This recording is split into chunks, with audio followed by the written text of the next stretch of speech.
Hey minions, welcome to Crank It Up. I'm Jim Price, and I wanted to check in with viewers at least once in a while. The podcasting break has been great, and I really look forward to sharing what I've been up to in the near future. Unfortunately, I need to keep you in suspense just a bit longer. For today's video, I had been thinking a lot about theme and my love-hate relationship with it. With regards to Smash Up, theme can definitely elevate a faction I already like, but theme can also be a detractor, as the wrong theme can make a mechanically sound faction seem unappealing. So I thought it would be fun to list the factions that I enjoy despite their theme.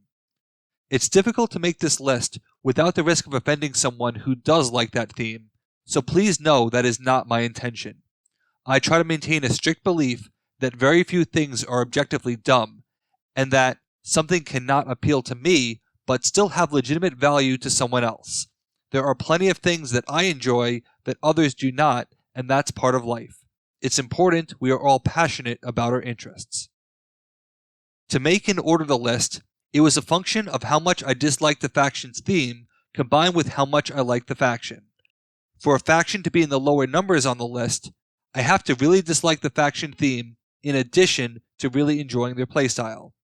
If it's a higher number on the list, I'm not as turned off by the theme. I'll explain why the theme does not appeal to me and what I like about the factions. Let's get to the list. Number 10 is the Astronauts. This may surprise some people, but I do not consider myself a Star Wars fan.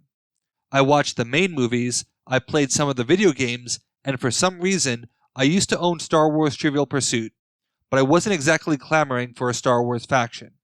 In fact, I believe that there are more bad Star Wars movies than good ones, and though I do love Spaceballs, I wouldn't say that it's emphasized by the fact that it's a Star Wars parody.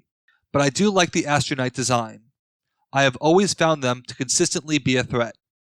Walking Carpet is the type of play from behind card that calls to me.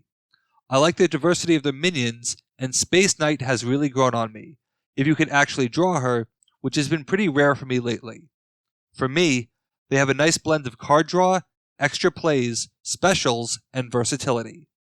And while the thematic tie isn't as strong as other factions, I don't particularly mind. Number 9 is the Halflings, who are also on my top 10 favorite factions. Obviously, I like them a lot. But it might surprise people that I am not a Lord of the Rings fan. I never read the books, and I only watched the movies for the first time a few years ago when my wife forced me to binge them before The Hobbit. For most of my life, I didn't even know what a halfling was. I just knew it was a race from Baldur's Gate that I never bothered selecting because it wasn't human or elf. And while I'm sure that there are benefits to choosing different races, I always pick human, but I acknowledge elf because that was my character in Hero Quest. So you won't see elves on the list because I like their theme, and you won't see dwarves on this list because they're dwarves. I know very little about halflings other than Second Breakfast, an idea I fully condone, and I'm not particularly eager to change that. But theme aside, their come-from-behind playstyle suits me perfectly. And they can make some incredibly strong combinations without getting the fanfare of robots, which is extremely unfortunate. Number 8 is Giant Ants. They've previously been on my top 10, so it's no surprise that I like them. But their theme is not enticing to me at all. The idea of working together is certainly good, but I'd be drawn to it more in other themes. During Custom Faction Month, I got quite a few submissions for Killer Bees, and I think that would be a much more appealing theme. I was never a fan of B-list monster movies outside of Sharknado because Sharknado was amazing, and collectively Monster as an expansion had a lot of thematic misses. I just never found ants to be that interesting in real life, whereas I'd want to see bees, killer bunnies, or spiders. But the giant ants do a number of interesting things. They exploit printed power, which is always nice to see. They have great, flexible specials that can create chain reactions of breaking bases. No one can agree on whether they do better in 2-player or 4-player, and I find that really interesting. I think with a few tweaks, they can truly be a powerhouse faction, and they have a number of unexpectedly great partners. Number 7 is Innsmouth. Whereas I will watch Star Wars and tolerate Lord of the Rings, I do not care at all about Cthulhu. In fact, I can give several examples of games that incorporated Cthulhu and made them worse, and Smash Up was on that list for a long time. I'm not even sure what Innsmouth is, and I'm sure someone will tell me eventually, despite the fact that I'd like to remain in ignorance. I'm guessing it's a town because of the base, and I suppose that they are fish people based on the faction icon. But they were one of my favorites for a long time because they were so unique and required precise planning and partner consideration. They've gained a ton of attention in recent years due to March Smashness and Dagon. They always had hidden potential that the community seems to now just be realizing, and with a nerfed Dagon, they could easily vault back into my top 10. But it will never be because of the theme. Number 6 is another monster faction, Mad Scientists. I can't really explain why I don't like this theme. I just don't. Whereas I love Spaceballs, I never seem to want to watch Young Frankenstein, despite both being Mel Brooks movies. I don't have a lot of exposure into this theme, and I likely never will. But they are among the most self-synergistic factions in the game. Air Doctor and the Monster can play an extra minion per turn anywhere. Uber Serum and Body Shop for the perfect spray of power counters with great granularity. You have a great finisher in Angry Mob. They have their weaknesses, noticeably a lack of card draw and extra action plays, but this faction can get going quickly. It's Alive with the Monster can be effectively 2 extra minion plays. I'm so proud of how far Mad Scientist Kitty Cat's advanced. The Mad Scientists never get enough attention, and I do wonder if it's because the theme is as unappealing to others as it is to me. Number 5 is Disco Dancers. It's hard to think of a more unappealing dance routine, but that's probably the point. That 70s expansion probably takes home the grand prize of basically having no faction that appeals to me thematically. But Disco is one of those factions that makes you stop and think about all the crazy interactions that just got created. Dancing King was one of the hardest videos to create because he has so much potential and much of it is not obvious. In fact, I would expect a number of players to avoid Disco because it isn't worth the hassle to them. But from easy power copying to copying destruction to utilizing the copying effects in other oppressive ways, Disco has a lot more partners than you may realize. The Diva is one of the most iconic 3s. Disco Lou is definitely a power creeped 4. Dancing King is one of the most powerful, intriguing King minions. They have extra minion and action plays to the extent that I really do consider them a candidate for wizard replacement, pre-Titan. This is a faction that deserves a second look, especially despite their theme. Number 4 is Magical Girls. I respect anime, and I have a lot of friends who love it, but it's not me. I don't get any of these references, and I'd like to keep it that way. The Magical Girls do a lot of interesting things. They are slightly self-referential, and not just with Walking Castle.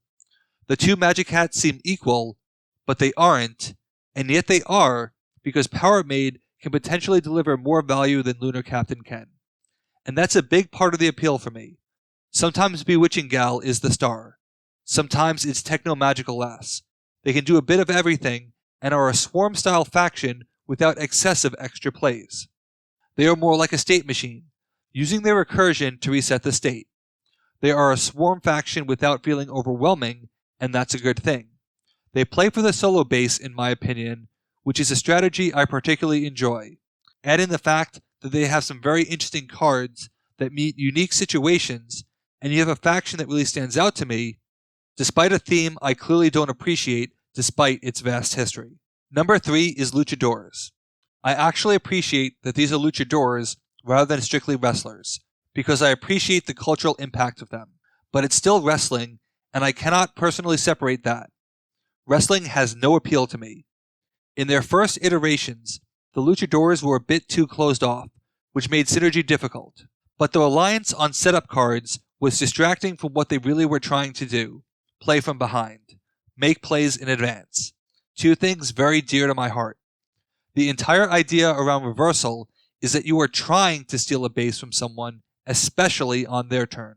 Because of the opportunity cost involved, that to me is one of the most powerful things you can do, winning a base on someone else's turn, especially in 2-player. I like that the Yellow Demons are a mini toolbox because you need to decide which setup is right. Capa Roja is crazy and can be a very powerful counter to singularly powerful minions built on a small power base. They have destruction, extra plays, some recursion, power boosts, and one of the most painful cards in a card like Pin, which gives you the presence to help break the base but not win it. The absolute worst kind of power creep. They are a rare trap-style faction with a playstyle that calls to me, and it even makes me want to appreciate the theme more. Reversal may just be my favorite artwork in the entire set. For what it's worth, my boss made me go to a luchador-themed restaurant the day after Lucha Egyptians were eliminated, and it still pains me to this day. Number 2 is the Truckers. I need to place a few caveats on this one. I live in the South, and I've met many truckers, and I think it's a great profession. I got excited when someone I knew wanted to be a trucker because I thought it was a great fit for him. And I greatly respect the key role that they play in simply making the world work. But this subculture, I don't understand it at all. Not only that, when I learned that truckers were going to be in that 70s expansion, I was confused. Was truck driving even a big part of the 70s? Apparently. If their king minion were not named after me, I might completely write off this faction at first glance. Good Buddy is just card draw with a restriction. Rubber Chicken is Kaijuki, except he's too cool to mention the word played. Convoy is Rubber Chicken. But then you see Cab Over Pete and the extreme flexibility that it brings. You can transfer Titans. There are a lot of great base actions in the game, but what the truckers do is let you reuse them if they aren't actually needed to break the base. If a card adds power, you need that, but if it adds an ability, then you can move it freely. Enshrouding Mist can be used to play a minion, then transfer it elsewhere to deliver more value later. You can save Been and Gone after you've transferred minions there to break that base. Look at what the truckers did with Overgrowth in March Smashness. The list goes on. The truckers greatly increased the value of base actions that indirectly help you break bases, and that was a fairly novel concept for the game at the time. Whereas the attention always goes to the quantity of actions for cards like Rubber Chicken, I think this focus completely ignores the fact that you can reuse the few actions you have, like removing Sleep Spores to stop slowing down someone so that you can close a base while still slowing them down on the next one. I think truckers will get more attention as the game begins to embrace these types of actions that do more than just give power. But power is fast and helps you win bases, and it's definitely part of my number 1, which should probably not come as a surprise, the Steampunks. I loved some of their cards. I don't want to say I hate this theme, because that's harsh. I was once forced to watch some form of steampunk reality competition, and I was just confused. I don't get this subculture at all, and it is as unappealing as it gets. But the Steampunks are great, and there is no denying that. Stinkers aside, I've had some tremendous games with them. Captain Ahab is a very strong 2. Steamman is very easy to get to 4 and straightforward to play. The mechanic has so many great targets inside and outside the faction. Difference Engine draws me a bunch of cards. You have 2 great finishers in Agromotive and Rotary Slug Thrower. I use Zeppelins all the time to avoid power creep. Even Escape Hatch has its uses. In fact, the only cards I don't like in the faction are Change of Venue, because it's trying to be like Cab Over Pete but hasn't aged well at all, and Steam Queen herself. I've had this debate many times with people, but Steam Queen needs to do more. The fact that this faction can be so competitive, despite a pedestrian Queen minion, shows you their power potential. With all their tools, I've done some truly nonsense things, like getting bases to 80 power and having an outside chance at 100 if I had played slightly smarter. They were the first faction that came to mind when I thought of this topic, and to me sent a clear statement that the theme isn't everything. There are plenty of themes that I enjoy, but the lack of execution on the theme leaves me wanting. This faction does the opposite. It makes me want to like steampunk culture to appreciate the faction more. One of the great things about Smash Up is that you can dislike a theme, but if it's executed well, it elevates the faction for you. What are the factions that you enjoyed despite the theme? Let me know in the comments. Thanks for watching. Be sure to like and subscribe. Let's shut it down.